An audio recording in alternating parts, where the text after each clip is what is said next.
अगर आप उर्दू के स्टूडेंट हैं और सीटेट यूपीटेट या फिर किसी भी स्टेट के टीचर एलिजिबिलिटी टेस्ट की तैयारी कर रहे हैं तो हैदरी स्टडी पॉइंट को ज़रूर सब्सक्राइब करें। क्योंकि यहाँ पे सीटेट के उर्दू के सिलेबस के मुताबिक उर्दू पेडागोजी के सभी टॉपिक को सिलसिलावार पढ़ाया जा रहा है और साथ ही साथ सभी टॉपिक से रिलेटेड कुछ इंपॉर्टेंट एमसीक्यूज जो कि पिछले साल पूछे जा चुके हैं उनको भी डिस्कस किया जा रहा है। आज की अपनी इस वीडियो में हम लोग उर्दू पेडागोजी के बहुत ही अहम टॉपिक चैलेंजेस ऑफ लैंग्वेज यानी कि ज़बान की तदरीस के मसाइल, भाषा शिक्षण की जो समस्याएं हैं उस पर डिस्कशन करेंगे। साथ ही साथ इस टॉपिक से रिलेटेड कुछ अहम मारूजी सवालात जो कि सीटेट में पूछे जा चुके हैं उनको भी डिस्कस करेंगे। तो चलिए शुरू करते हैं। सबसे पहले हम लोग ये जानेंगे कि ज़ू लसानियात और कसीर लसानियात क्या होती है, यानी कि बाइलिंगुअलिज्म और मल्टीलिंगुअलिज्म किसे कहते हैं। तो जब किसी मुआशरे में दो ज़बानें बोली जाती हैं तो उसे ज़ू लसानियात यानी कि बाइलिंगुअलिज्म कहते हैं, और जब दो से ज़्यादा ज़बानें बोली जाती हैं तो इस समाज की खासियत को कसीर लसानियात कहा जाता है। जहाँ पे जिस समाज मुआशरे में दो ज़बान बोली जाए वो समाज बाइलिंगुअल होता है, और जहाँ पे दो से ज़्यादा ज़बानें बोली जाती हैं उस समाज को हम मल्टीलिंगुअल कहते हैं। जैसा कि आप लोग जानते हैं कि हमारा जो हिंदुस्तान है इसमें बहुत सारी ज़बानें बोली जाती हैं, तो हमारे हिंदुस्तान में क्या है, कसीर लसानियात है। दुनिया में तकरीबन 5000 ज़बानें बोली जाती हैं, जिनमें से 1/3 यानी कि लगभग 1652 ज़बानें सिर्फ़ और सिर्फ हिंदुस्तान में बोली जाती हैं।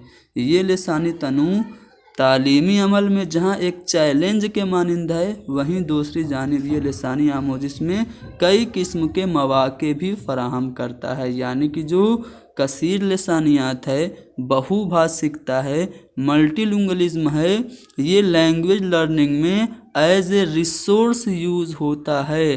भाषा अधिगम में बहुभाषिकता एक संसाधन के रूप में काम करती है, ये बात आपको ध्यान में रखना है। तो ज़ू लसानियात और कसीर लसानियात क्या होती है आपने जान ली। अब मैं बात करूं हिंदुस्तान में जो ज़बानों के ख़ानदान हैं उनकी, तो टोटल हिंदुस्तान में 5 ज़बानों के ख़ानदान हैं। पहला है हिंद आर्याई लसानी ख़ानदान, जिनको हिंदी में हम लोग भारोपीय कहते हैं, भारोपीय भाषा परिवार। तो इसमें लगभग 78% लोग जो हैं इस ख़ानदान की ज़बान बोलते हैं, भारोपीय यानी कि हिंद आर्याई लसानी ख़ानदान के बोलने वाले लगभग 78% लोग हैं। इस ख़ानदान में कौन कौन सी ज़बानें शामिल हैं, तो जो हमारी हिंदी है, उर्दू है, बंगाली है, कोंकणी है, मराठी, गुजराती, कश्मीरी, राजस्थानी, बुंदी, आसामी, उड़िया वगैरह, ये सभी जो ज़बानें हैं वो हिंद आर्याई लसानी ख़ानदान की हैं। दूसरा जो ख़ानदान है ज़बानों का वो है द्राविड़ लसानी ख़ानदान। तकरीबन लगभग अगर मैं कहूँ तो 20% लोग इस ख़ानदान की ज़बान को बोलते हैं। इस ख़ानदान में कौन कौन सी ज़बान है, तो तमिल, तेलुगु, कन्नड़, मलयालम वगैरह शामिल हैं, जो कि साउथ इंडिया में बोली जाती हैं। अगली जो ख़ानदान है वो है तिब्बत व बर्मन लसानी ख़ानदान। इस ख़ानदान की ज़बानों में मैयती है, बोडो है, करबी है, लेपचा है, अंगाई है, तानी है, कोशिश है, ये सभी जो हैं वो तिब्बत व बर्मन लसानी ख़ानदान की हैं। ठीक है। अब मैं बात करूँगा चौथे ख़ानदान की, तो वो है ऑस्ट्रो एशियाई या मंडा लसानी ख़ानदान।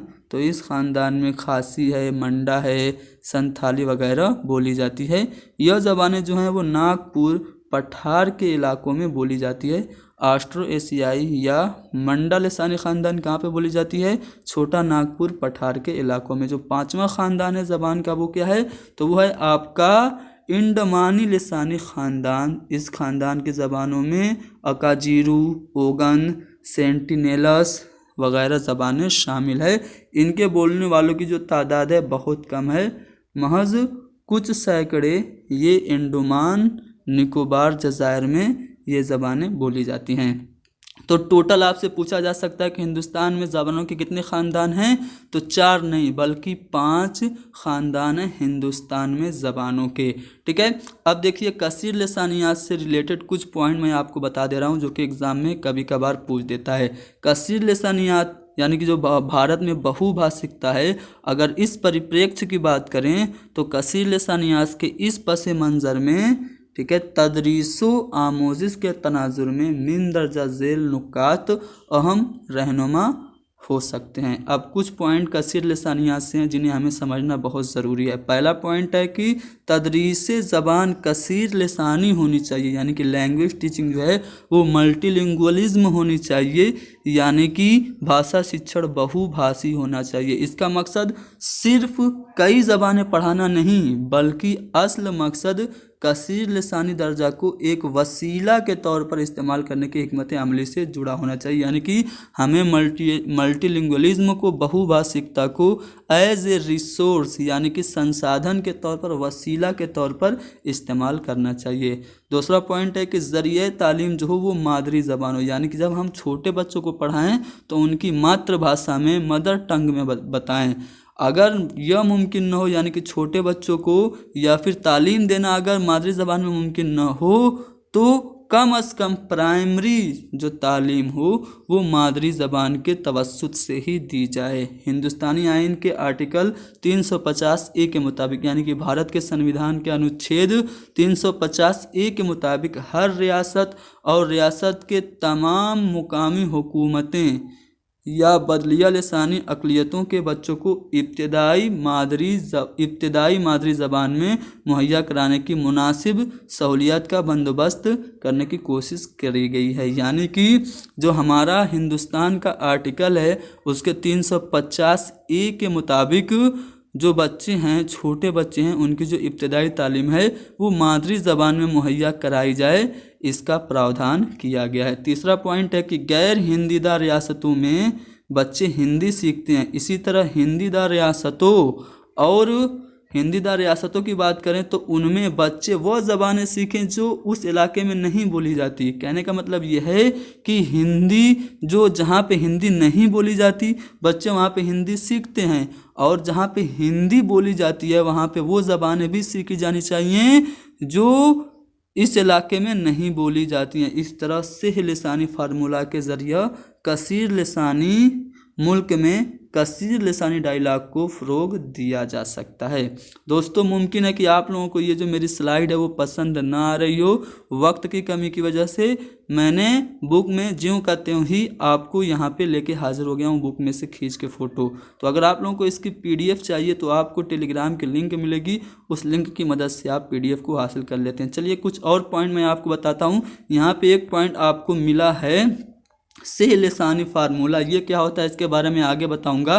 पहले एक बहुत ही अहम पॉइंट मैं आपको दिखा देना चाह रहा हूँ। जो गलतियां हैं वो आमोजिश का हिस्सा है, यानी कि त्रुटि शिक्षण अधिगम का एक अंग है। बच्चे गलतियां करते हैं, बच्चे गलतियों से सीखते हैं, बच्चों को गलतियां अंतर्दृष्टि देती है। तो अगर बच्चे गलतियां कर रहे हैं तो ये स्वाभाविक बात है, ये आपको ध्यान में रखना है। तो गलतियां आमोजिश का हिस्सा होती हैं। मुनासिब वक्त आने पर बच्चे उनकी इस्लाह खुद कर लेते हैं, बच्चे खुद गलतियों से सीखते हैं। तो बच्चे की गलतियों और खामियों पर तवज्जो देने के बजाय ज़्यादातर वक्त उन्हें वसीतर, दिलचस्प और चैलेंज से पूर्ण मौके देने में सर्फ किया जाना चाहिए। यानी कि अगर बच्चे गलतियां कर रहे हैं तो आप उसे बार बार मत टोकिए, बल्कि आप उनको ज़्यादा से ज़्यादा लैंग्वेज यूज़ करने का चैलेंज दें, उन्हें ज़्यादा से ज़्यादा बड़ा से बड़ा माध्यम दे जहाँ पे वो भाषा का प्रयोग कर सकें। बच्चे गलतियाँ करेंगे और आप बार बार टोकेंगे तो बच्चे बोलना ही बंद कर देंगे, कि ना बोलेंगे ना मास्टर साहब टोकेंगे। तो इस तरह से बच्चों का जो भाषाई विकास है वो अवरुद्ध हो जाएगा, ज़बान की नशोनुमा नहीं होगी बार बार गलतियों पर टोकने से। तो गलतियाँ आमोजिश का अहम हिस्सा होती हैं, ये आपको ध्यान में रखना है। त्रुटियाँ शिक्षण अधिगम का एक अंग होती हैं। अब हम बात करते हैं सेह लिसानी फार्मूला क्या होता है। 3 लैंग्वेज फार्मूला, जिसको हम लोग हिंदी में त्रिभाषाई सूत्र कहते हैं, इसे देख लेते हैं। तो सबसे पहले सन 1961 में मुख्तलिफ रियासतों के वुज़राए आला के अजलास से आम में राय ये आई कि सेह लिसानी फार्मूला को बनाया जाए। तो कोठारी कमीशन ने 10वीं जमात तक, क्लास 10th तक सेह लिसानी फार्मूला की 3 लैंग्वेज फार्मूला की सिफारिश की। अगर आपसे पूछा जाए कि 3 लैंग्वेज फार्मूला की सिफारिश, रिकमेंडेशन किसने की, तो कोठारी आयोग ने, कोठारी कमीशन ने की। सन 1968 की कौमी तालीमी पॉलिसी जो थी उसके मुताबिक सेह लिसानी फार्मूला की साख्त मिन दर्जा झेल होगी। सेह लिसानी फार्मूला का जो स्ट्रक्चर होगा वो कैसा होगा, तो जो पहली ज़बान होगी वो हमारी मादरी ज़बान या फिर इलाकाई ज़बान होगी। दूसरी ज़बान जो होगी हिंदी बोलने वाली रियासतों में दूसरी ज़बान कोई दूसरी जदीद ज़बान हो, जहाँ पे हिंदी बोली जाती है वहाँ पे दूसरी ज़बान जैसे कि अंग्रेज़ी हो या फिर कोई और हो, और गैर हिंदी रियासतों में दूसरी ज़बान जो हो अंग्रेज़ी हो या फिर हिंदी हो। क्या समझ में आया? दूसरी ज़बान यानी कि लैंग्वेज 2 से मुतल्लिक ये कहा जा रहा है कि जहाँ पे हिंदी बोली जाती है वहाँ पे कोई नई ज़बान या फिर अंग्रेज़ी दूसरी ज़बान हो, और जहाँ पे हिंदी नहीं बोली जाती है वहाँ पे दूसरी ज़बान या तो हिंदी हो या अंग्रेज़ी हो। और तीसरी ज़बान क्या हो? तीसरी ज़बान जो है वो हिंदी रियासतों में तीसरी ज़बान जो हो अंग्रेज़ी हो या कोई नई हिंदुस्तानी ज़बान हो जो दूसरी ज़बान के तौर पर न पड़ी हो। तो ये है स्ट्रक्चर 3 लैंग्वेज फार्मूला का। उम्मीद करता हूँ आपको समझ में आ गया होगा। अब हम लोग लैंग्वेज डिफ़िकल्टीज़, एरर और डिसऑर्डर को पढ़ेंगे। बहुत इंपॉर्टेंट है सीटेट के पॉइंट ऑफ व्यू से, अक्सर इससे सवाल पूछा जाता है। अगर मैं कहूँ कि हर साल इससे सवाल पूछा जाता है तो मुबालगा नहीं होगा। और ये जो टॉपिक है सिर्फ आपको उर्दू पेडागोजी में नहीं बल्कि हिंदी पेडागोजी या फिर इंग्लिश पेडागोजी में भी काम आने वाला है। सबसे पहले डिसलेक्सिया क्या होता है, इसको हम लोग एलेक्सिया के नाम से भी जानते हैं, इसे समझ लेते हैं।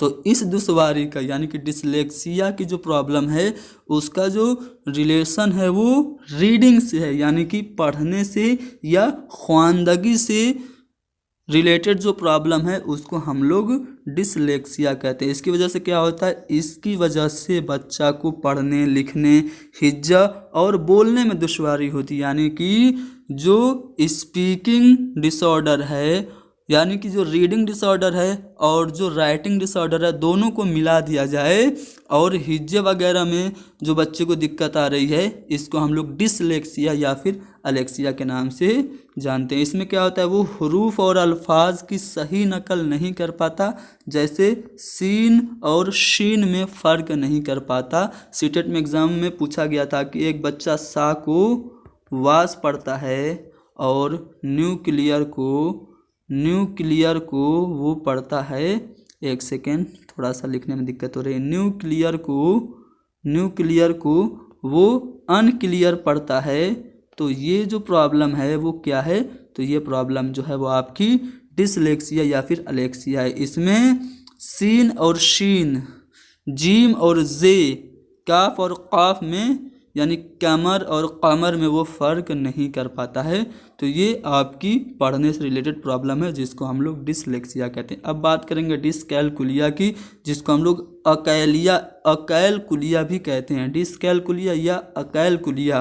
तो इस दुश्वारी का ताल्लुक रियाजी और हिसाब किताब से यानी कि मैथमेटिकल प्रॉब्लम को डिसकैलकुलिया कहते हैं। इस दुश्वारी की वजह से बच्चों में रियाजी के सवाल यानी कि मैथ के सवाल, वक्त के तसव्वुरात का न समझ पाना और ज़र के इस्तेमाल यानी कि माल और दौलत के इस्तेमाल से मुताल्लिक मुश्किलात होती हैं। यानी कि समतों के इस्तेमाल में भी उनसे अक्सर गलतियां हो जाती हैं, वो उसको दिशा भ्रम होती है यानी कि वो सिमत नहीं पहचान पाता है। तो डिसलेक्सिया डिसकैलकुलिया दोनों जान लिया। अब डिसग्राफिया की बात करते हैं, इसको अग्राफिया भी कहा जाता है। तो इस दुश्वारी का ताल्लुक लिखने से है यानी कि लिखने में दिक्कत या प्रॉब्लम को, राइटिंग डिसऑर्डर को हम डिसग्राफिया या फिर अग्राफिया कहते हैं। इसकी वजह से हरूफ, अल्फाज और जुमलों को लिखने में, हिज्जा और ख्यालात को मुनज़्ज़म करने में मुश्किल आती है। करेंगे डिस्फैजिया या फिर अफैजिया की, तो इसका ताल्लुक जो है वो लिसानी महारतों, बोलना और बिलखुसूस तफ़हीम से होता है यानी कि समझ से होता है। इसमें क्या होता है, बच्चा सुनी हुई बात या पढ़ी हुई बात का मतलब नहीं समझ पाता। जो कुछ वो सुनता है या फिर जो कुछ वो पढ़ता है अगर बच्चा समझ नहीं पा रहा है तो उसको है डिस्फैजिया। इसको हम लोग अफैजिया भी कहते हैं। रवानी से बोल नहीं पाता है, अल्फाज के मानी नहीं समझ पाता है, काम करने की हिदायत और उन पर अमल करने में वो नाकाम रहता है। तो अगर बच्चे को ऐसी प्रॉब्लम हो रही है तो उसको है डिस्फैजिया या फिर अफैजिया। अब बात करेंगे डिप्रैक्सिया की या फिर अप्रैक्सिया की। डिप्रेक्सिया या अप्रेक्सिया क्या होता है, तो इसका जो ताल्लुक होता है वो हरकी महारत यानी कि मोटर स्किल से डिप्रेक्सिया का रिलेशन होता है। इसकी वजह से क्या होता है कि इसकी वजह से बच्चा उंगलियों, हाथों और आँखों के दरमियान रब्त कायम नहीं कर पाता।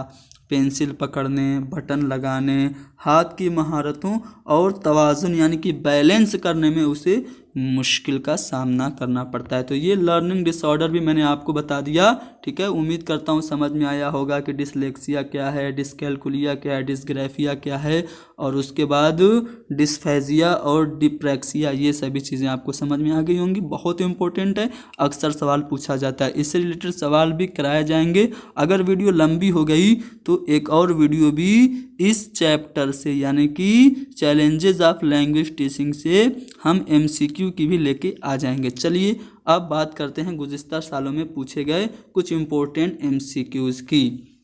पहला सवाल आपके सामने है कि 2 ज़बानों पर मुश्तमिल किसी क्लास में तलबा को सिखाई जाने वाली ज़बान के इल्मी और बोली जाने वाली शक्लों के दरमियान फ़र्क करने के लायक बनाने के लिए उन्हें आमादा किया जाए कि वह, अगर कोई ऐसी क्लास है जो कि बाइलिंगुअल है और उसमें जो स्टूडेंट हैं उनको जो ज़बान सिखाई जा रही है उस ज़बान को इल्मी और बोली जाने वाली शक्लों में फ़र्क करने के काबिल आप उन्हें बनाने के लिए आप क्या करेंगे? सिखाई जाने वाली ज़बान को ज़्यादा से ज़्यादा किताबें पढ़ेंगे या फिर ज़्यादा से ज़्यादा अंग्रेज़ी लिखेंगे या फिर 2 ज़बानों वाली ज़्यादा से ज़्यादा फिल्में आप उनको दिखाएंगे या फिर सिखाई जाने वाली ज़बानें बोलेंगे?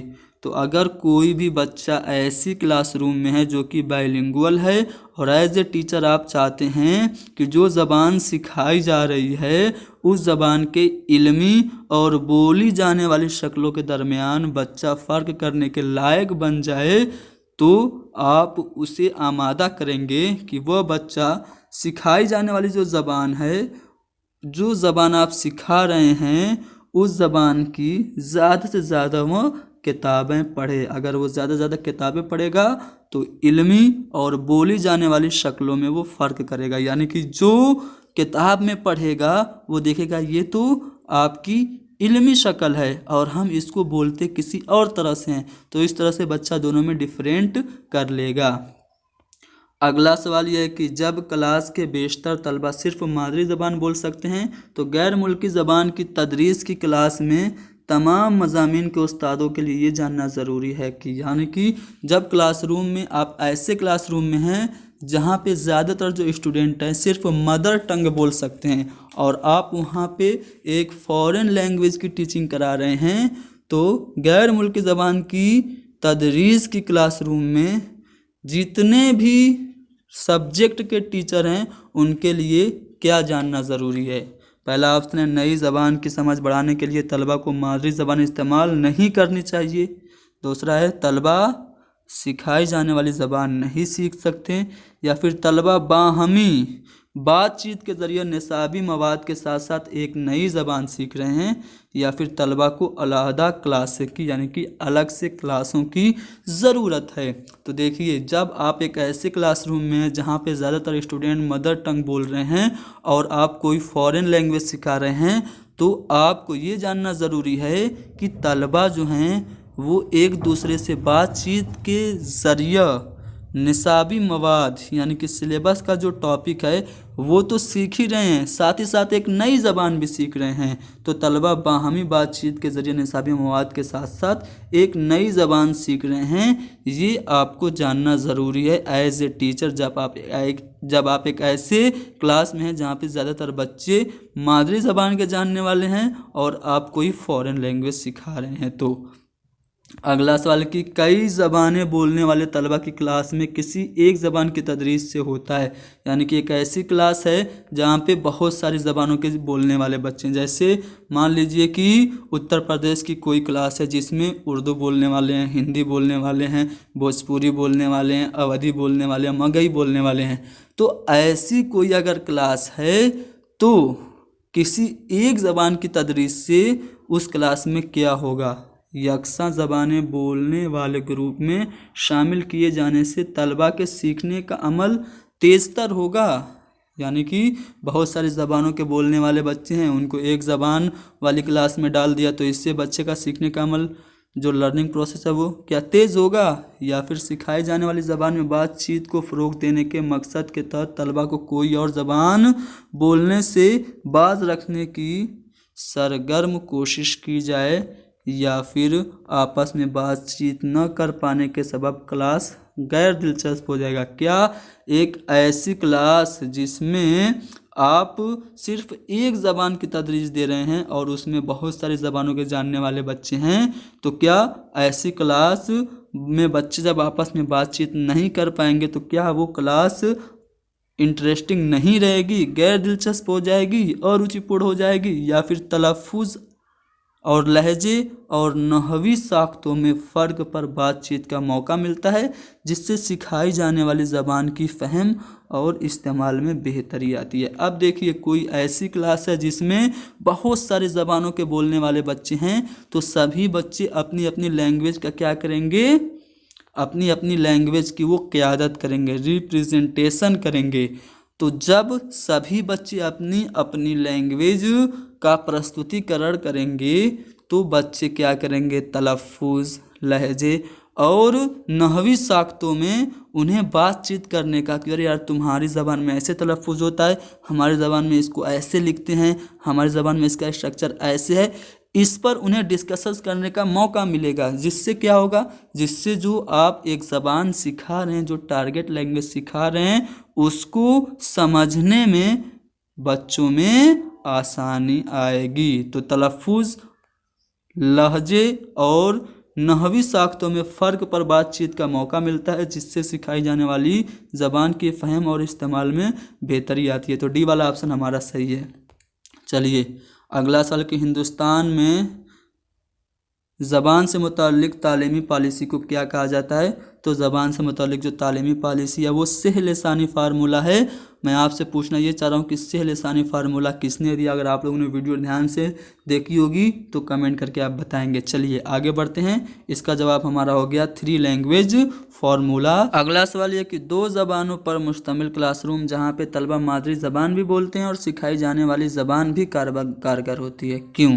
यानी कि जो मल्टीलिंगुअलिज्म है वहाँ पे बच्चे अपनी मदर टंग भी बोलते हैं और जो लैंग्वेज वो सीख रहे हैं, जो टारगेट लैंग्वेज है, वो सीखना भी उनके लिए बहुत ही आसान और कारगर होता है। ऐसा क्यों होता है। क्लास में बेतवज्जही में कमी आती है क्योंकि तलबा आपस में बातें कम करते हैं इसलिए, या फिर सिखाए जाने वाली ज़बान बोलने वाले तलबा को कोई और ज़बान सीखने पर आमादा करता है इसलिए, या फिर अलहदा प्रोजेक्ट का काम अंजाम देने का मौका देता है इसलिए, या फिर हर ज़बान से मुताल्लिक़ ज़्यादा से ज़्यादा सरगर्मियाँ अंजाम देने का जवाज़ फराहम करता है। तो मल्टीलिंगुअलिज्म क्लास में, मल्टीलिंगुअल क्लासरूम में जहाँ पे स्टूडेंट मदर टंग भी बोलते हैं और सिखाई जाने वाली ज़बान भी इफ़ेक्टिव होती है, वो इसलिए होती है क्योंकि सिखाए जाने वाली ज़बान बोलने वाले तलबा को कोई और ज़बान सीखने पर आमादा करती है। तो बी वाला ऑप्शन हमारा सही हो गया। आगे बढ़ें अगले सवाल पे। अगला सवाल ये कि एक टीचर की क्लास में मुख्तलिफ ज़बान बोलने वाले पस मंज़र के बच्चे हैं, यानी कि विभिन्न ऐसी जगहों के बच्चे हैं जहाँ के बच्चे बहुत सारी लैंग्वेजेस बोल सकते हैं, ठीक है।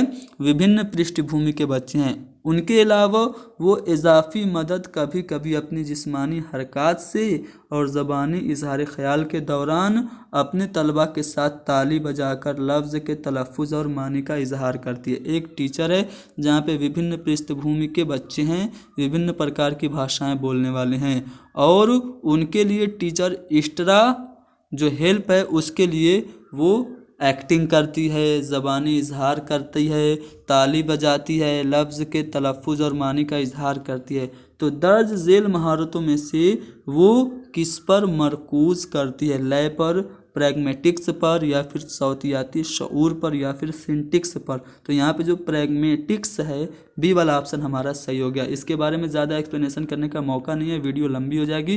किसी और क्लास में सिंटेक्स और प्रैग्मेटिक्स क्या होता है ये दोनों बातें आपको बताई जाएंगी। अगला सवाल कि स्कूल में दाखिल होने वाले बच्चे की भी अपनी मादरी ज़बान होती है। ये एक कसीर लिसानी मुल्क में स्कूलों के लिए क्या ज़रूरी है, यानी कि जब बच्चा स्कूल में जाता है तो एडमिशन के वक्त उसकी एक मादरी ज़बान होती है। 5 या 6 साल की उम्र में स्कूल जाता है ना, मादरी ज़बान तो सीख चुका होता है, बोल सकता है, उसको समझ सकता है मादरी ज़बान को। तो एक बहुभाषी देश में, मल्टीलिंगुअल कंट्री में स्कूल कैसे होने चाहिए, उनको स्कूल की ज़बान पढ़ाएं, यानी कि जो बच्चे आ रहे हैं उनको सीधे स्कूल की ज़बान पढ़ाएं या फिर उनको पढ़ना लिखना सिखाएं या फिर उनके घरों में बोली जाने वाली जो ज़बान है उनकी इज्जत करें या फिर उनको मेयारी ज़बान पढ़ाएं, यानी कि स्टैंडर्ड लैंग्वेज पढ़ाएं। तो हमारा जो मुल्क है वो बहुभाषी है, कसीर लिसानी है। तो यहाँ पे हमें हर एक बच्चे की जो मादरी ज़बान है, जो घर पे बोली जाने वाली ज़बान है, उसकी रिस्पेक्ट करनी चाहिए, इज्जत देनी चाहिए। तो यहाँ पे सी वाला ऑप्शन सही है। आगे चलते हैं, अगला सवाल आपके सामने है, खुसूसी ज़रूरतों वाले तलबा की ज़बान दानी को मुनासिब अंदाज से फ़रोग़ देने और साथ ही उनके तर्ज़ अमल को क्लासरूम के तर्ज़ अमल से हम आहंग रखने के तरीक़ेकार को क्या कहते हैं। यानी कि एक बच्चा जो कि स्पेशल नीड वाला है, चाइल्ड विद स्पेशल नीड कोई है, यानी कि विशेष आवश्यकता वाला बच्चा है, और उस बच्चे की जो भाषा है, उसकी जो भाषिकता है, उसको मुनासिब अंदाज से यानी कि उचित रूप से विकास देने के लिए साथ ही साथ उसका जो तर्ज़ अमल है उसको क्लासरूम के तर्ज़ अमल से हम आहंग रखने में, बराबर रखने में कौन सा तरीका अपनाया जाता है। शमूली तरीका, नज़्म ज़ब्त पर मबनी तरीका, तख्लीकी तरीका या फिर जामे तरीका। अब देखिए, अगर मैं इसको आपको हिंदी में एक्सप्लेनेशन समझा दूं तो आप फ़ौरन इसका सही जवाब समझ जाएंगे।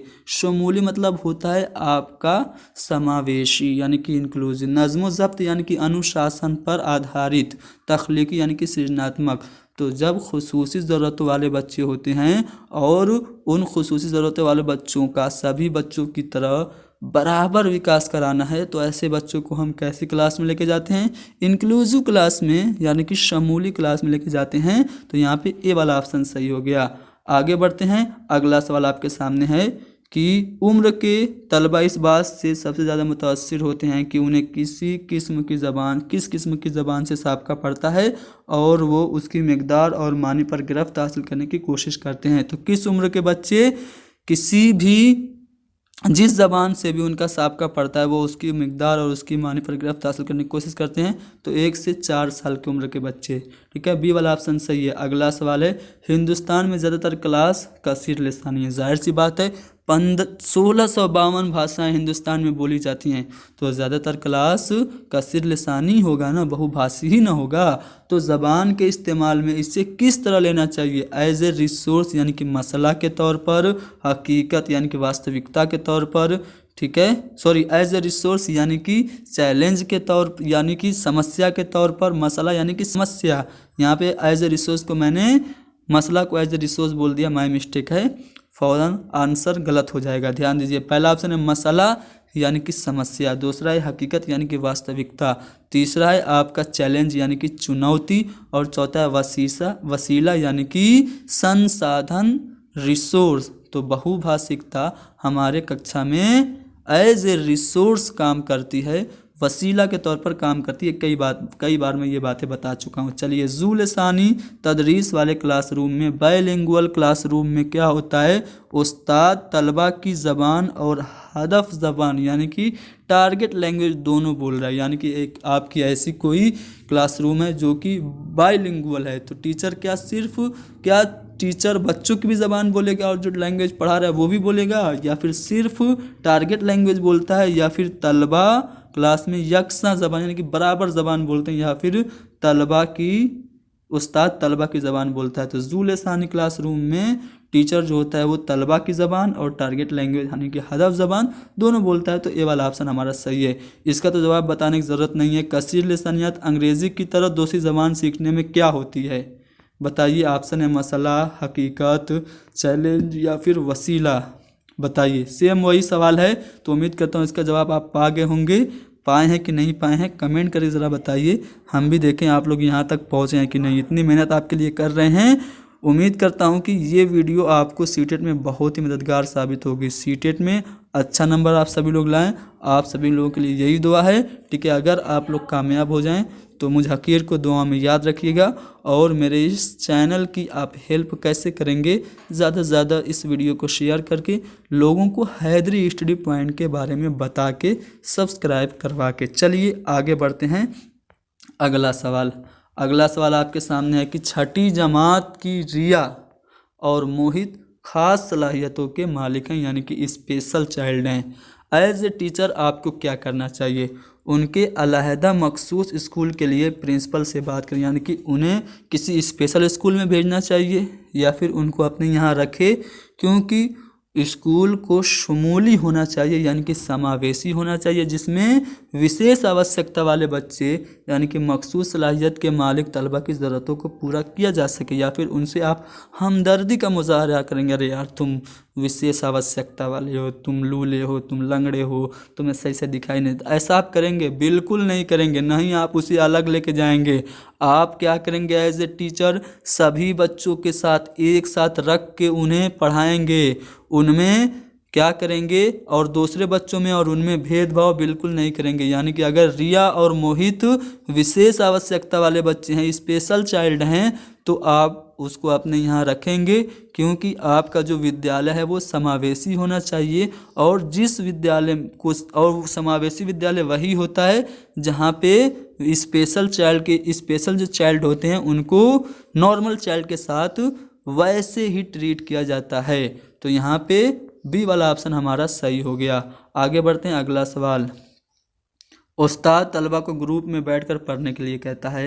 अचानक किसी के वालिदैन में से कोई एक क्लासरूम में आता है और वो देखता है कि बच्चे ग्रुप में बैठे हुए हैं और उस्ताद तलबा के दरमियान इधर उधर घूम रहा है। यह देखकर उसे अच्छा नहीं लगता है। इस हालत से निपटने का बेहतरीन तरीका क्या है?